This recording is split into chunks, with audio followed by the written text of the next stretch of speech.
Kollywood star hero Tamil Nadu ముఖ్యమంత్రి విజయ్, ఆయన భార్య సంగీతల విడాకుల వ్యవహారం మరోసారి ఇటు తమిళంతో పాటు అటు తెలుగు సినీ రాజకీయ వర్గాల్లో తీవ్ర చర్చనీయాంశంగా మారింది. చెంగల్పట్టు ఫ్యామిలీ కోర్టులో దాఖలు చేసిన తన విడాకుల పిటిషన్ను సంగీత సడన్ గా వెనక్కి తీసుకోవడం అందరినీ ఆశ్చర్యానికి గురి చేస్తోంది. వీడియో కాన్ఫరెన్స్ ద్వారా కోర్టు విచారణకు హాజరైన సంగీత ఈ కేసును ఇకపై కోర్టులో కొనసాగించబోనని స్పష్టం చేశారు. దీంతో విజయ్ అభిమానుల్లో రకరకాల సందేహాలు, అదే సమయంలో కొత్త ఆశలు పుట్టుకొస్తున్నాయి.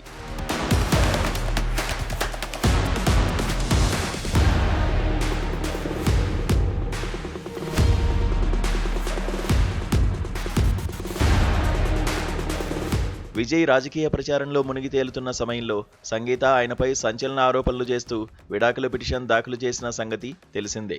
విజయ్ నటి త్రిషతో రిలేషన్లో ఉన్నారని, వారిద్దరూ కలిసి పలు కార్యక్రమాలకు హాజరవుతున్నారని ఆరోపించారు. ఇకపై ఆయనతో కలిసి ఉండడం తన వల్ల కాదని తేల్చి చెప్తూ భారీ భరణం కూడా కోరారు. ఆ వార్తలు అప్పట్లో రాజకీయంగా, సినీ పరంగా పెద్ద తుఫాన్నే సృష్టించాయి. అలాంటి తీవ్రమైన ఆరోపణలు చేసిన సంగీత ఇప్పుడు సడన్ గా ప్లేట్ తిప్పేసి పిటిషన్ను వెనక్కి తీసుకోవడం వెనుక అసలు నిజమేంటనే ప్రశ్నలు తలెత్తుతున్నాయి. పిటిషన్ వెనక్కి తీసుకున్నారంటే గతంలో చేసిన ఆరోపణలన్నీ అబద్ధమా, లేక వారిద్దరి బంధానికి ఆమె ఒప్పుకుందా? భర్త వేరొకరితో రిలేషన్లో ఉన్నారని తెలిసినా అందరూ కోడై కూస్తున్నా సంగీత అవన్నీ భరించి విజయ్తో ఉండడానికి సిద్ధపడ్డారా, లేక కుటుంబ పెద్దలు మధ్యవర్తిత్వం వహించి వారిద్దరినీ కలిపారా? ఇలాంటి అనేక ప్రశ్నలు అభిమానులను తొలిచేస్తున్నాయి. అయితే ఇండస్ట్రీ వర్గాల సమాచారం ప్రకారం అందరూ అనుకుంటున్నట్లు విజయ్తో మళ్లీ కలిసి ఉండడానికి సంగీత ఈ కేసును వెనక్కి తీసుకోలేదట.